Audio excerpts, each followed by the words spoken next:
Hey everyone, and welcome back. It's Julianne here, back with another card as a guest designer for Whimsy Stamps this month. Today I'm going to be continuing my Christmas and July theme with this Cookies for Santa square card that I've created.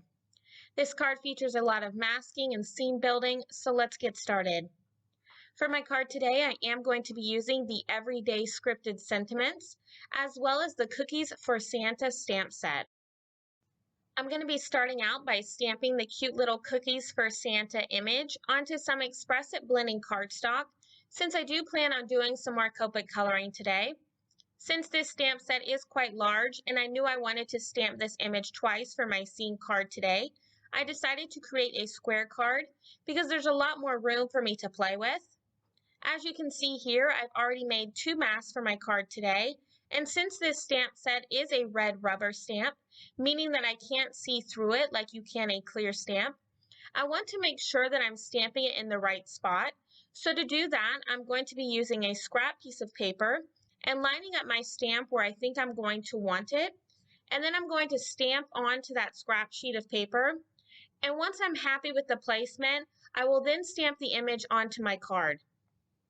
Once I have this image stamped out, I'm then going to mask it off, and I'm going to be repositioning my stamp in order to stamp it again. Now this time when I stamp it, since I have masked off the first image, it is going to make it look as though the second cup is in the back. I'm also going to be masking off the sentiment of the second cup. This time, since I felt having the sentiment twice on my card might make it a little too busy, so for that, I covered up the sentiment while I was inking it up. And once I have that all inked up and ready to go, I'm just going to remove that mask. And when I go to stamp it onto my card, it's not going to stamp the sentiment. It's only going to stamp the cup and that cute little gingerbread man.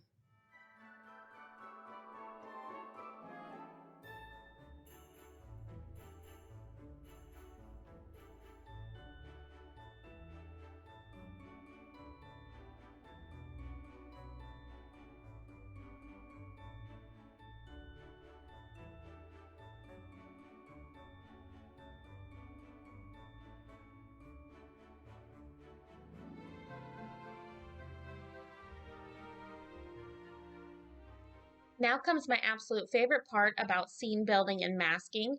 It's removing all of my masks to reveal what I've created. And you can see here with the masking, it made it look as though I have two cups on my card and that one is behind the other.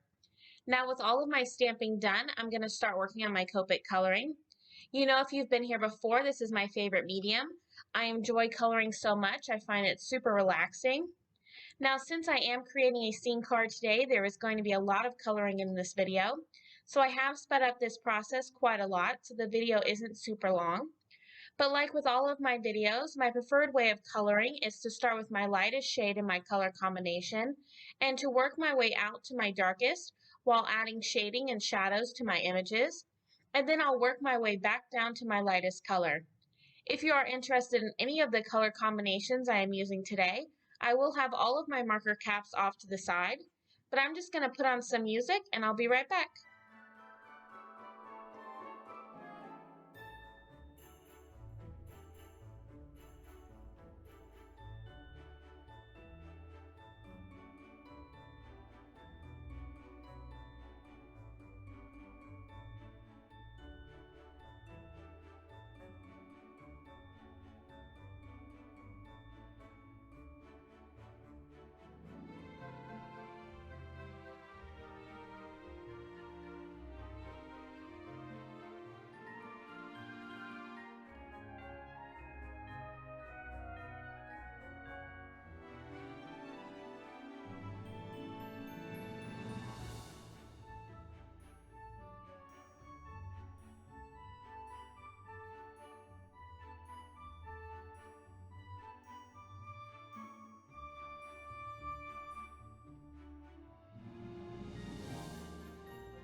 Now it was at this point in my card that even though I had added some shading underneath each cup, I really felt as though my card needed something else. Once I had finished all the coloring of my images, I decided to build my scene. I started out by drawing a line behind my images using a EK success pen and a T ruler to build a counter. And still, I thought I needed there to be something else on the counter just besides the cups. I thought maybe adding in some candy canes or maybe some cookies, just something to fill in the space. But finally, I decided to just draw in some cute little marshmallows. Now, I'm going to draw them with a pencil first to make sure that I'm happy with their placement. And once I am, I'm then going to come back over them with that EK Success pen to create my black outline. Once I've outlined them all out, I'm then going to come in with some cool gray markers, and I'm going to add some shading to each of them, making sure to leave each of them mostly white, so that way they look like true marshmallows.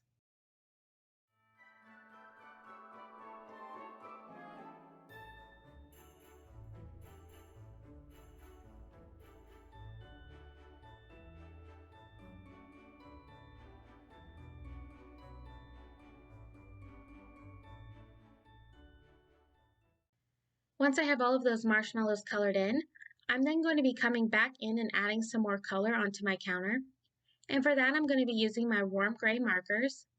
Now for adding shading to my counter, I'm actually going to be starting with my darkest shade, adding it to the furthest part of the counter, since that would actually look the darkest since it's the furthest away from you. And I'm also going to be adding that dark color underneath each cup where there would naturally be shading. Once I have all of the darkest shade down, I'm then going to start working my way back down to my lightest color. And that's going to give me some really great natural shading for my scene today.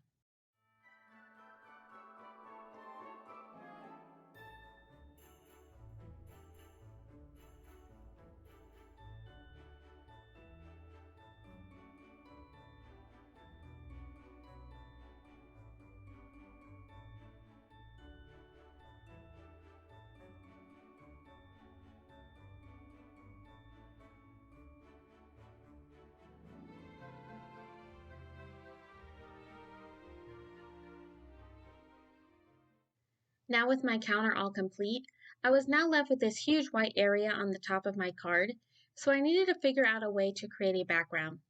I thought of maybe doing some Christmas decorations, maybe a Christmas tree, or maybe even adding in a window, but I decided on creating something simple, and I created a shiplap looking wall. And to do that, I'm going to be using my T ruler again to draw some lines from the line that I created earlier for my counter towards the top of my card. And I'm going to be adding those lines to cover that entire white area on my card. Now for the coloring of my shiplap wall, I'm going to be coming in with some light blues as well as some more of those cool gray markers from earlier. And I'm going to be starting by coloring in the center of those smaller lines. So that way it looks as though it's the edges of my shiplap panels. And for that, I'm going to be using my light blue colors. And once I have all of those colored in and I'm happy with how it looks, I'm then going to be coming in with those cool gray markers, and I'm going to be giving some shading to what would be the shiplap panels. And even though I am going to be adding shading to each of them, I'm going to make sure to leave most of the area white.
Once I was finally done with all of my coloring, off camera I did stamp Christmas wishes onto some light blue cardstock from the Everyday Scripty Sentiment set, and I popped that up onto my background using some foam adhesive. And I also adhered my background onto my card base using that same light blue colored cardstock. And finally, to finish off my card, I'm going to be scattering some clear sequins throughout my background, and that's going to complete my card for today. I want to thank you all for stopping by and spending some time with me. If you liked this video, make sure to give it a thumbs up, as well as subscribe for even more card making ideas. All the products I used in my video today will all be listed and linked down below in the description box. And as always, I hope you have a wonderful day and happy crafting!